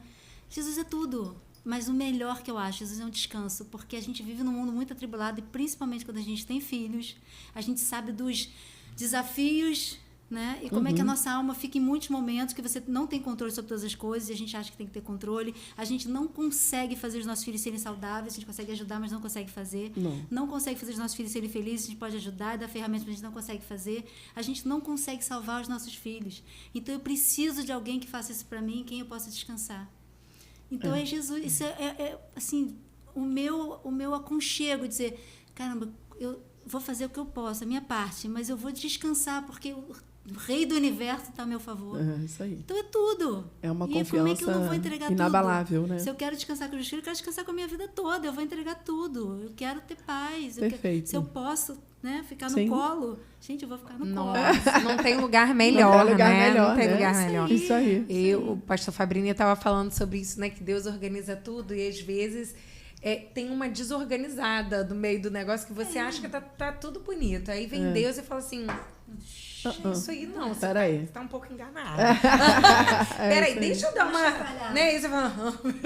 Peraí, ui, meu Deus, né? peraí. Então, eu falo que esse descanso, né? Da gente ter intimidade, ter essa conexão e confiar, né? E falar, Senhor, eu sei que Isso aí. nada foge dos teus planos, eles são muito melhores, né? E uma coisa linda... Cálice que você sempre fala, né? Vou falar do cálice também.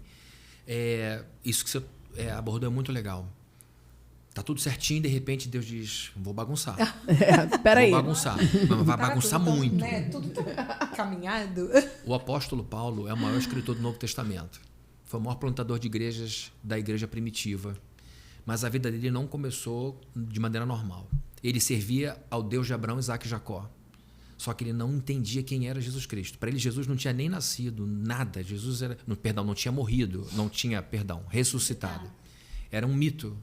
E ele foi destacado como uma espécie de delegado para acabar de vez com aquele negocinho que estava começando, chamado de O Caminho. Não era nem cristianismo. E ele vai a outro país, vai à Síria. Ele não estava nem mais em Israel. Ele já vai numa missão internacional para acabar com o cristianismo.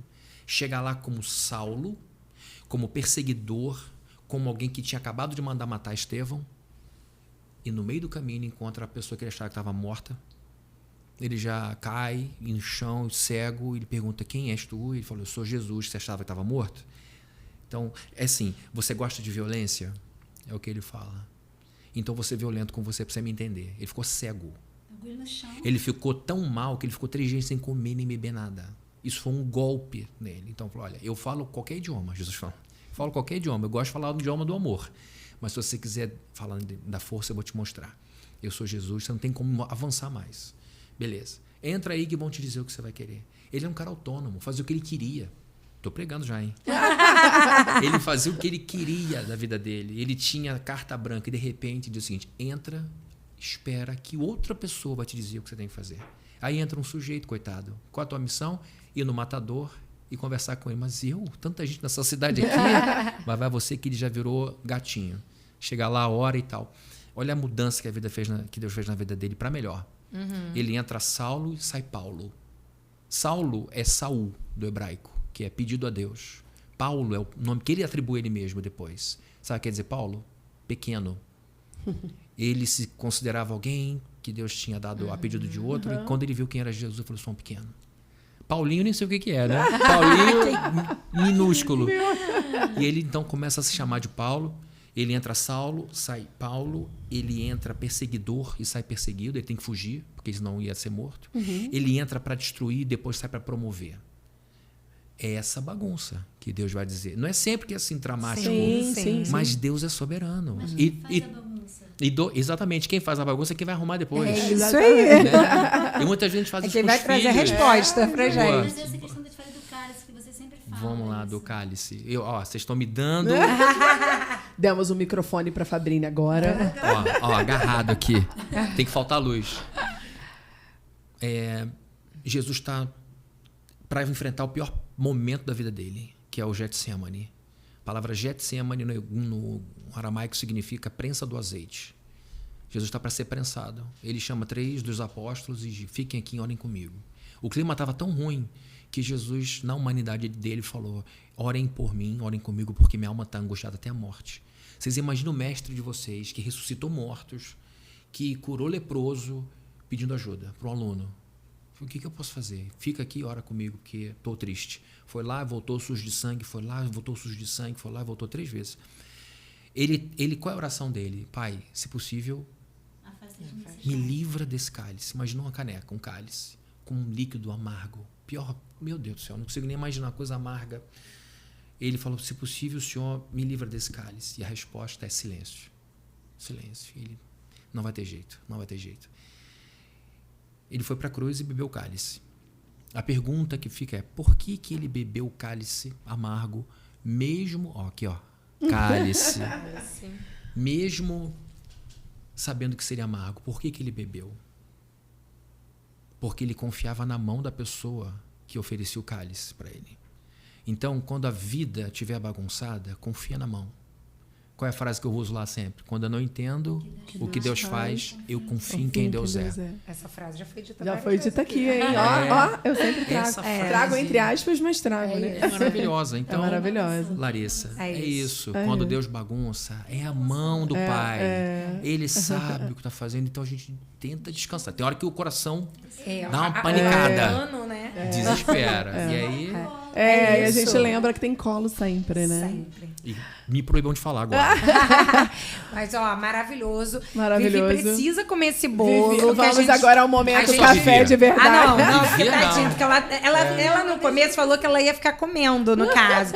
A gente agradece sempre a Bia Leão, Bia, que é maravilhosa. Isso aí. E, gente, assim, se vocês pudessem sentir o cheiro que eu passei mal Melhor aqui, o episódio todo. Tá maravilhoso eu tenho, assim, um olfato muito bem aguçado. Eu falei, gente, alguém me ajuda aqui. Hoje nós vamos experimentar bolo de Bia mais uma vez. Vamos. Queria agradecer de coração a disponibilidade, né? Vou só figurar. Eu falo que sempre que a gente tem alguém que pode nos dar tempo, a gente é rico. E eu queria agradecer de coração mais uma vez a presença de vocês, da minha parceira de vida, Lari, maravilhosa. Obrigado. E hoje nós gravamos um episódio muito especial, falamos muito de Jesus, falamos muito da presença de Deus no propósito da vida de casais, de famílias, de filhos. E em breve ao ar, vai estar no ar lá no YouTube. Mas, eu quero agradecer muito, estou muito honrada, né? Eu e a Fê, tenho certeza, com a presença de vocês, com a paz que vocês transmitem, né? Eu disse. O amor, assim, né? A parceria. Então, isso é lindo de ver, pra gente se inspirar mesmo. Em todos os momentos que vocês trazem, a gente é feliz de verdade. Como isso, de fato, inspira, né? Porque o casamento é isso, né? É bênção. E a gente precisa, de fato, viver, né? Feliz dentro do casamento. Eu acho que tudo que vocês falaram aqui hoje vai edificar, né? Vai transformar, vai agregar, vai inspirar pessoas. E é sobre isso. É sobre isso. É sobre isso o nosso podcast. Até o próximo, se Deus quiser. Isso aí. E muito obrigada mais uma vez. Agora nós vamos comer bolo. Tchau, gente. Beijo. Tchau. Tchau. Vamos lá, vai comer bolo, porque a pessoa